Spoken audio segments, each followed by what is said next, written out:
Nell Cordelia. Hastings stood 6'2" in the dust of Meridian Flats, clutching everything she owned in a flour sack, and whispered words that made the lonely rancher's blood run cold. "Share me with your friends. I'm used to it." But Thaddeus Brenneman, the wealthiest widower in Wyoming territory, looked up at this homeless giant bride, this woman who'd been taught she was too big, too broken, too worthless to belong to just one man, and said something no one had ever said to her before. "You're mine alone." 3 years in a mining camp had convinced Nell she was communal property. One night would teach her different. But could a woman who'd been shared like a work tool for 1,000 nights truly believe she deserved exclusive love? And what would this lonely rancher prove all night long to make her finally understand she was worth keeping? The November wind cut through Nell's threadbare dress as she stood outside the Brass Bell Saloon, her massive frame casting a shadow that swallowed smaller women whole. She'd learned to make herself invisible despite the impossibility. At the mining camp, being noticed meant being used. When Thaddeus Brenneman emerged from the saloon's back room, Nell forced herself to meet his eyes. She'd trained herself to assess men quickly, their appetites, their cruelties, their breaking points. But this man's steel-gray eyes held something she didn't recognize, something that looked almost like sadness. "Miss Hastings," he offered his hand. Nell stared at it. Hands meant ownership. Hands meant being passed from one man to another like a shovel or a bucket. Her body tensed with 3 years of conditioning. "I won't hurt you," Thaddeus said quietly, reading her fear like words on a page. She placed her calloused palm in his, feeling the roughness of his skin, a working man's hands, not a gentleman's. He helped her onto the wagon without comment about her unfeminine strength or her towering height. Most men made jokes, or worse. The ride to his ranch passed in silence. Nell memorized everything: the turnoff to town, the creek that could hide tracks, the distance between fence posts. She'd escaped the mining camp once. She could escape again if needed. The Brenneman spread stretched across brown Wyoming hills, cattle dotting the landscape like scattered seeds. The house stood 2 stories tall, painted white, with curtains in every window. Real curtains, not burlap sacks. Inside, the warmth hit her first. A pot-bellied stove radiated heat she hadn't felt in years. The kitchen smelled like bread and coffee, not unwashed bodies and May dust. "Sit," Thaddeus gestured to a chair at a wooden table that could seat 8. "I'll get you something warm." Nell remained standing. "I can cook, sir. I can clean. I can work a full day without complaining. I can handle 30 men's laundry and have supper ready by... I have a ranch cook, Mrs. Chen. She's been holding supper for us." He poured coffee into a tin cup, handed it to her. "When's the last time you ate a meal sitting down?" The question landed like a fist. Nell couldn't remember. At Copper Ridge, you ate standing in the cookhouse, shoveling food fast before someone took your plate, before someone took you. She sat. The chair creaked under her weight. Thaddeus sat across from her, his weathered face serious. "The marriage arrangement, I need you to understand something before we go any further." Here it comes, Nell thought. The conditions, the expectations, how many men she'd need to service, how often, whether she'd be shared with ranch hands or just his friends. "My wife Margaret died 5 years ago. Childbirth took her and our son both." His voice roughened like sandpaper on wood. "I'm not looking to replace her. That's not what this is." Nell waited. Men always wanted something. "I'm looking for company, conversation, someone who isn't just after my land or my money." He wrapped his hands around his own coffee cup. "Someone real." Her throat tightened. "Mr. Brenneman, I should tell you something. Before we..." The words stuck like thorns. "At Copper Ridge Mining Camp, I wasn't just a cook. They made me..." She couldn't finish. Couldn't say the words that would make it real. Thaddeus leaned forward, his eyes fierce. "Whatever happened there, it wasn't your fault, and it doesn't define you." "You don't understand." Nell's hands trembled around the cup. "I don't know how to belong to just one person. I don't know how to be a wife. I only know how to be... shared." The word hung between them like smoke. Thaddeus reached into his pocket and pulled out a small brass key. He placed it on the table between them, the metal gleaming in the lamplight. "This is the key to the bedroom upstairs, your bedroom." His voice was steady, deliberate. "The lock works from the inside only. No one enters without your permission. Not me, not Mrs. Chen, not anyone." Nell stared at the key like it might bite her. "I don't understand." "The arrangement is this. We get married tomorrow, legal and proper. You have full protection of my name and my property rights. You decide what kind of marriage we have. You decide when. You decide if. He pushed the key closer to her. And if you want to leave, I'll give you traveling money and a letter of reference. No questions asked. Her vision blurred. This had to be a trick. Men didn't give women keys. Men didn't offer freedom. Why? She whispered. Because I'm tired of being alone, Thaddeus said simply. And I think you are too. But I'll be damned if I add to whatever hell you've already survived. Nell picked up the key with shaking fingers. It felt impossibly heavy, foreign, like holding a piece of the moon. What if I can't be what you need? Her voice cracked. What if I'm too broken? Then we'll be broken together. He stood, gestured toward the stairs. Your room's the second door on the right. Mrs. Chen left you. Some things. Nightclothes, toiletries. There's a basin for washing. Take your time. Nell climbed the stairs slowly, each step feeling like walking into a dream she'd wake from any moment. The bedroom was small but clean, a real bed with a quilt, a washstand with a pitcher and basin, a window with those impossible curtains. She locked the door from the inside. The click of the mechanism was the most beautiful sound she'd ever heard. That night, Nell lay in a real bed for the first time in 3 years, clutching the key in her fist. Outside her door, the house was silent. No boots on floorboards, no rough hands testing the lock, no voices deciding whose turn it was. Just silence. And for the first time since the orphanage sold her, Nell Cordelia Hastings cried, not from pain, but from the terrifying possibility that maybe, just maybe, she was worth more than she'd been taught to believe.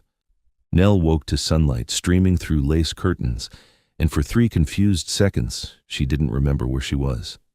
Then, the softness of the mattress registered, the absence of bruises, the locked door that had stayed locked all night. She sat up fast, her heart hammering. This couldn't be real. Men didn't keep promises, not to women like her. But the key was still in her hand, the brass warm from being clutched all night, and outside her door, nothing, no one waiting, no one demanding. She dressed quickly in her old mining camp dress, the fabric thin and stained with years of use. When she finally unlocked the door and crept downstairs, she found the kitchen empty except for a compact Chinese woman stirring something on the stove. You sleep good? Mrs. Chen turned, her shrewd eyes taking in everything. Nell's defensive posture, her ready-to-run stance, the way she positioned herself near the back door. Yes, ma'am.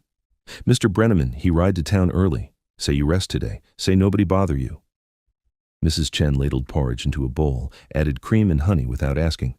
I make sure. The food smelled like heaven, but Nell's stomach twisted with anxiety. Where did he go? He not say. Just go very early, very serious. Mrs. Chen set the bowl on the table. You eat. You too skinny for big woman. Nell ate mechanically, each spoonful tasting of safety she didn't trust. When Mrs. Chen left her alone, she explored the house like a trapped animal learning its cage. Every room felt like a museum of normal life, things she'd only imagined. In Thaddeus's bedroom, the door stood open. An unmade bed, books stacked on a nightstand, and on the dresser, a daguerreotype in a silver frame, a delicate woman with soft features holding a bundle wrapped in white cloth. His dead wife. Everything Nell would never be. Small, feminine, worthy. The sound of hoofbeats made her jump. She rushed to the window and saw Thaddeus riding hard toward the house, his horse lathered with sweat. Something was wrong. Nell met him on the porch, her body all ready, bracing for the blow, for the truth, for whatever he'd learned about her that made her worthless again. He swung down from his horse, holding a thick envelope and official-looking papers. His jaw was set hard, his eyes darker than yesterday. Nell, his voice was tight. We need to talk. Her throat closed. Here it was.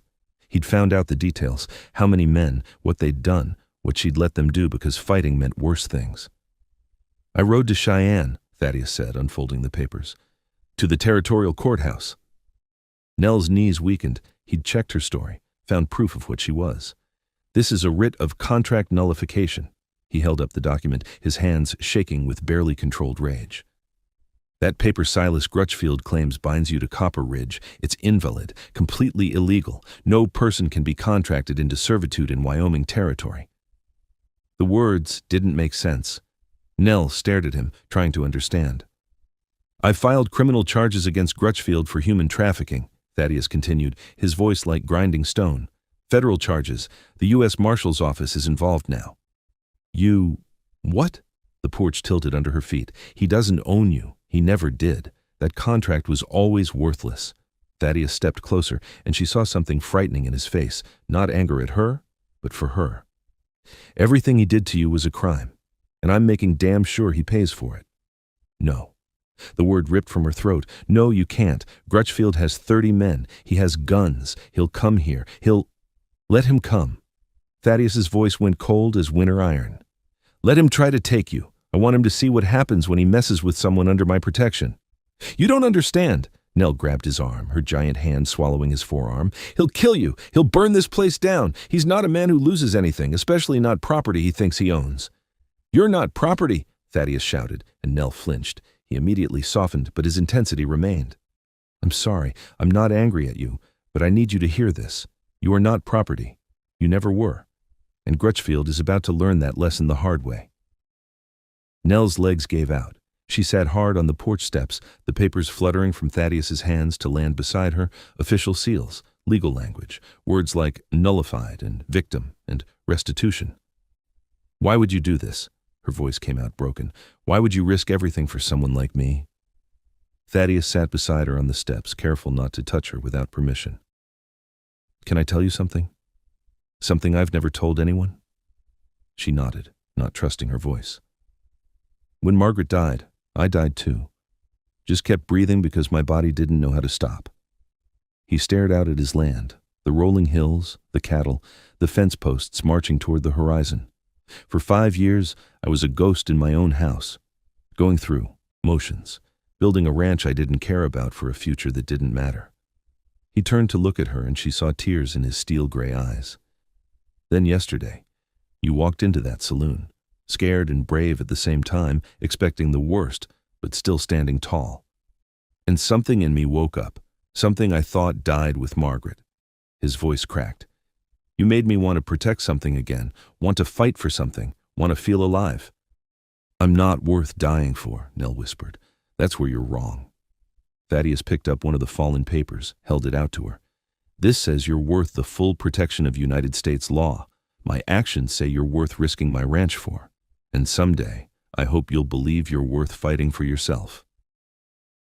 A sound made them both turn. A rider was approaching fast, dust rising behind his horse. As he got closer, Nell recognized the badge on his chest, Sheriff Wickham from town. Her blood turned to ice. Crutchfield had sent word ahead. They were coming for her. The sheriff dismounted, his weathered face grim. Brenneman, Miss Hastings. He touched his hat brim. Got word from Cheyenne about your filing. Need to inform you both. Silas Crutchfield left Copper Ridge 2 days ago with 12 armed men. He's headed this direction. How long? Thaddeus stood, his hand instinctively moving to the rifle on his saddle. Could be here by tomorrow, maybe tonight if they pushed hard. The sheriff's eyes moved to Nell. Ma'am, I need to ask, are you here of your own free will? Because if you want to press charges, I need your statement on record. Nell looked at Thaddeus, this man who'd ridden 40 miles before dawn to file papers that would paint a target on his back. This lonely rancher who'd given her a key and asked for nothing in return. I'm here by choice, she said, her voice stronger than she expected. And yes, I'll give a statement, every detail. The sheriff nodded. Then we'd better get to it, because when Crutchfield arrives, he's going to be looking for a fight, and I aim to make sure it's his last one. As they walked inside to give her statement, Nell realized something that made her hands shake. For 3 years, she'd survived by being invisible, by cooperating, by accepting that she had no value beyond her use. But Thaddeus Brenneman had just declared war on her behalf, had just told the world she was worth protecting, worth fighting for, worth risking everything to keep safe. And tomorrow, when Crutchfield came with his 12 men and his fraudulent contracts and his belief that he owned her, he was going to learn what it meant to mess with something that belonged to itself. That night, after the sheriff left with her statement, after Mrs. Chen had served a dinner Nell barely tasted, after the lamps were lit against the gathering dark, Nell stood at her bedroom window watching Thaddeus check the rifle he'd laid across his lap on the porch below. He was keeping watch, preparing for war, all for a woman he'd known for 2 days. She pressed her palm against the window glass, and for the first time in 3 years, Nell Cordelia Hastings felt something dangerous bloom in her chest. Hope. The next morning arrived cold and sharp, the kind of Wyoming dawn that cut through clothing and skin straight to bone. Nell woke to the sound of voices, men's voices, and her body went rigid with 3 years of trained fear. Then she heard Thaddeus. "Position yourselves at the barn in the north fence. If Crutchfield's men try to flank us, I want warning." Ranch hands, his men, not Crutchfield's. She dressed in her mining camp dress again, the only clothes she owned, and descended to find the kitchen full of armed cowboys drinking Mrs. Chen's coffee like it was their last meal. Which it might be. When Nell entered, the conversation died. 4 men stared up at her 6'2" frame, and she waited for the jokes, the sneers, the assessment of her body like livestock. Instead, the oldest one, weathered as boot leather, with kind eyes, stood and removed his hat. "Ma'am, name's Colt Briggs, foreman here. Mr. Brenneman told us what happened to you, what that bastard Crutchfield did." He nodded to the others. "We just want you to know, we stand with the boss. Anyone tries to take you from this ranch, they go through us first." The other 3 stood, hats in hands, nodding agreement. Nell's throat closed. These men knew what she'd been used for, and they were willing to die defending her anyway. "Why?" The word came out broken. "Because it's right, ma'am," Colt said simply.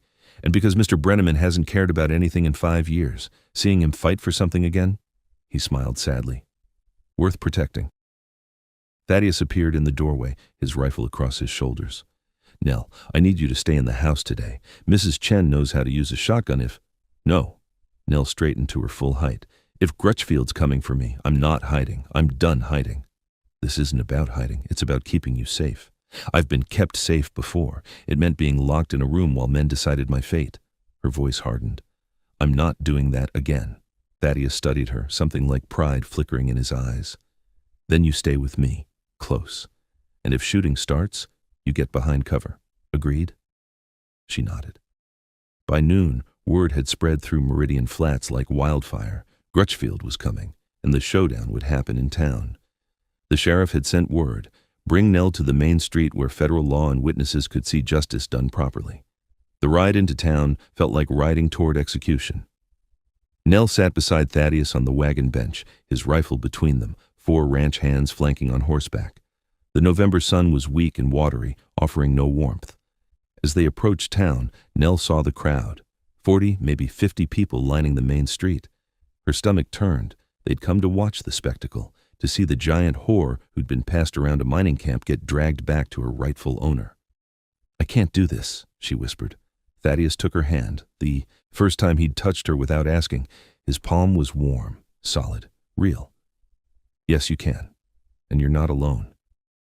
They stopped the wagon in front of the mercantile. Nell climbed down, feeling every eye on her. She heard the whispers, saw the pointing, recognized the looks. Judgment, pity, disgust. The same looks the mining camp had taught her she deserved. Then she saw Mrs. Chen standing on the mercantile porch, arms crossed, glaring at the gossips like a protective hawk. And beside her, Dolores from the saloon, and the blacksmith's wife, and 3 other women Nell had never met, all standing in a line like soldiers. "We stand with Nell Brenneman," Mrs. Chen's voice cut through the murmurs like a blade. The other women nodded, their faces set hard against the judging crowd. Nell's vision blurred. Women who owed her nothing, were defending her. The thunder of hoofbeats silenced everything. Silas Crutchfield rode into Meridian Flats with 12 armed men at his back, his barrel chest puffed with the confidence of a man who'd never been told no. His cold eyes found Nell immediately, and his smile was all cruelty. Well, there's my missing property." He dismounted, boots hitting the dirt with authority. "Brenneman, I'll give you credit. You got good taste. That one's a hard worker. Strong as an ox, obedient when she needs to be." Thaddeus stepped between Crutchfield and Nell, his hand resting on his holstered pistol. "You got no property here, Crutchfield. Just a woman you kidnapped and enslaved." "Enslaved?" Crutchfield pulled papers from his coat with theatrical flair. "Got a contract right here, signed and legal. Says Nell Hastings owes me 2 more years of service in exchange for room and board. That's called employment, not slavery." Sheriff Wickham emerged from his office, hand on his gun. "That contract's been voided by territorial court, Crutchfield. You got no legal standing here." "Territorial court can go to hell." Crutchfield's men spread out, hands near their weapons. The crowd pressed back against storefronts, sensing violence. "I'm taking what's mine, and any man who tries to stop me gets buried in this dust." Nell felt herself fracturing. 3 years of conditioning screamed at her to step forward, to comply, to prevent bloodshed by sacrificing herself. It's what she'd always done. what she'd been trained to do. Her foot moved forward. Thaddeus's arm shot out, stopping her. He turned to face her fully, his back deliberately to Crutchfield, an act of either supreme confidence or suicide. "Look at me," he said quietly, just for her. She met his steel-gray eyes. "You're not going back. Not to save me. Not to save this town. Not to prevent a fight." His voice was rock steady. "You understand? Whatever happens in the next 5 minutes, you're not going back to that hell." "He'll kill you," she whispered, tears streaming down her face. "Then I die free. And you stay free. And my death means something." He touched her face with calloused fingers, gentle as prayer. "But I'm not planning on dying. I'm planning on teaching this bastard what happens when you mess with my wife." He turned back to Crutchfield, and when he spoke, his voice carried across the entire street. "Folks of Meridian Flats, meet Nell Cordelia Brenneman, my wife."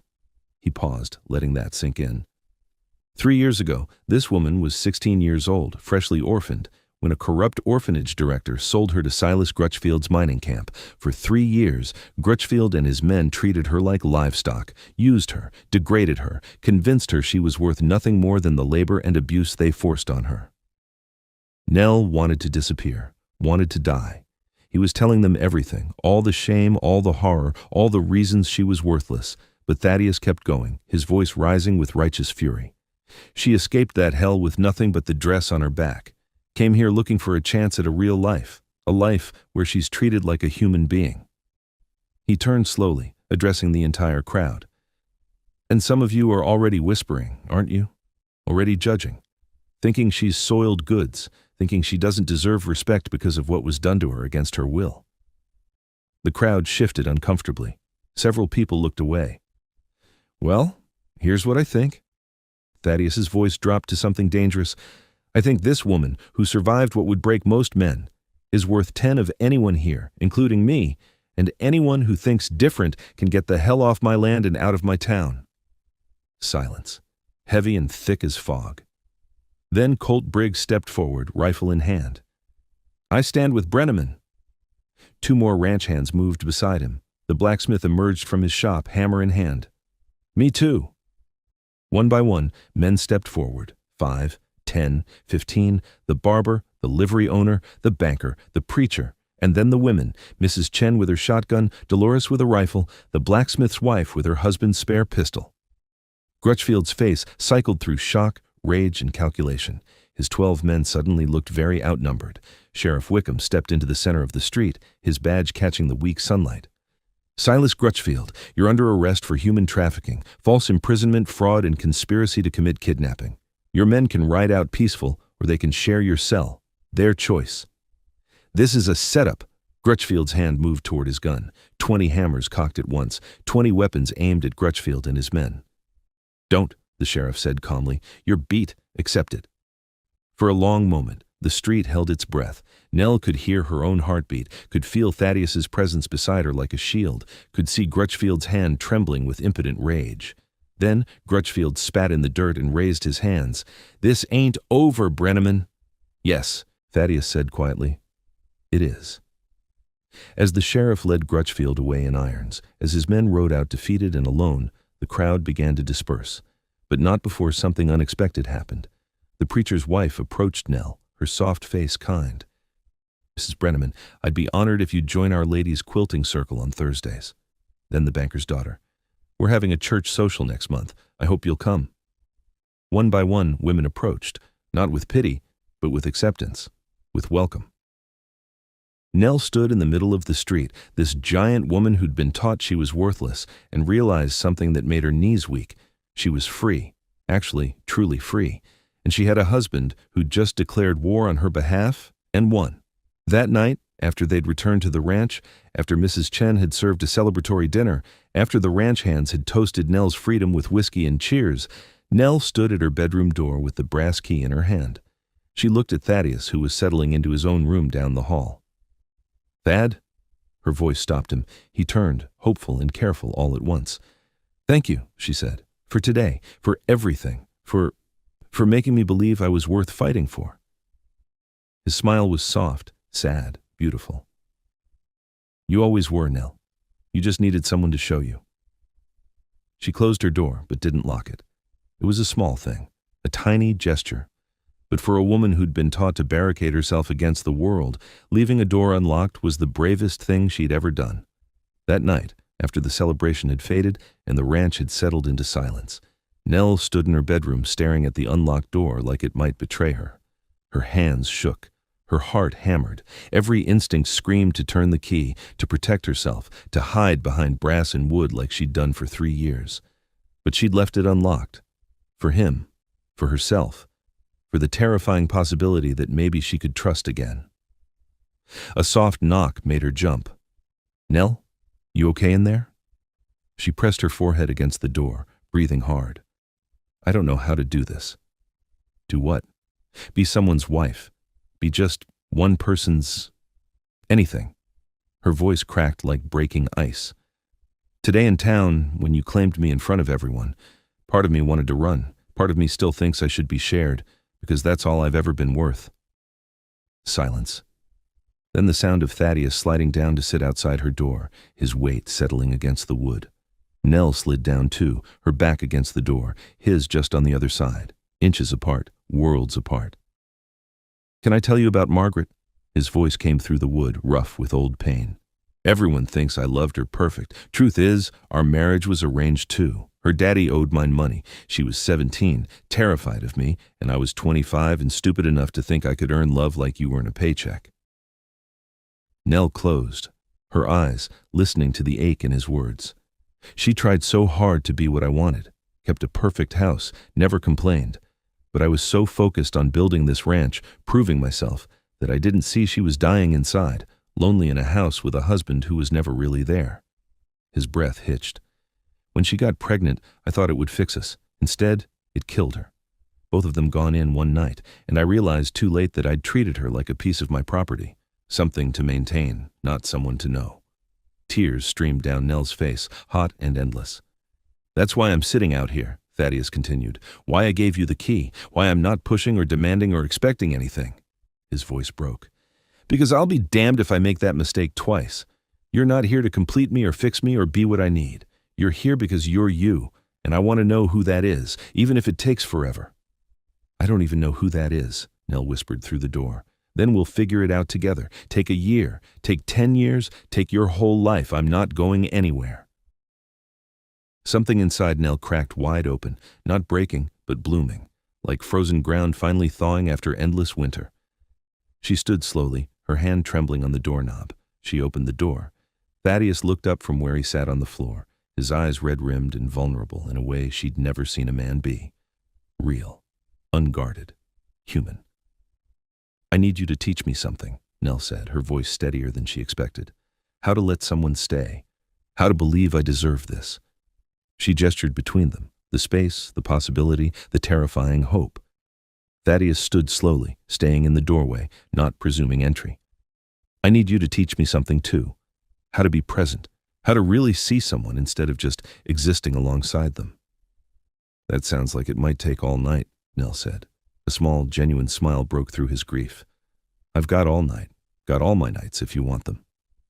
She reached for his hand, not from habit or fear or conditioning, but from choice. Pure, terrifying, beautiful choice. "Come sit with me. Just sit, and tell me everything you're afraid of." They sat on the floor of her bedroom, not on the bed, not rushing toward anything. Just two broken people choosing each other in the smallest, most profound way possible. Thaddeus talked about his nightmares, about Margaret's final screams, about holding his dead son and feeling his own heart stop beating. Nell talked about the kindest miner, a boy named Jacob who'd snuck her extra bread and told her she deserved better, about how his small mercies had kept her human when everything else tried to make her an animal. They talked until the oil lamp burned low, until Mrs. Chen's rooster crowed at false dawn, until their voices went hoarse and their tears ran dry and exhaustion finally claimed them both. And when sleep came, they fell, asleep shoulder to shoulder against the bed frame, not intertwined, not passionate, but present. Two people learning that mine alone didn't mean possession. It meant being chosen, daily, fiercely, completely. It meant proving with presence, not performance, that love wasn't something you earned through use. It was something you received simply by being worth knowing. As Wyoming's sun rose over the Brenneman Ranch, painting the hills gold and amber, Nell's hand rested in Thad's, and neither one locked any doors between them. They were home. Finally, impossibly, miraculously home. And that quiet morning after the longest night, that choice to stay when running was easier, that decision to believe in worth when worthlessness had been beaten into bones, that was how a homeless giant bride learned she'd always been worth keeping. She just needed someone brave enough to prove it all night long.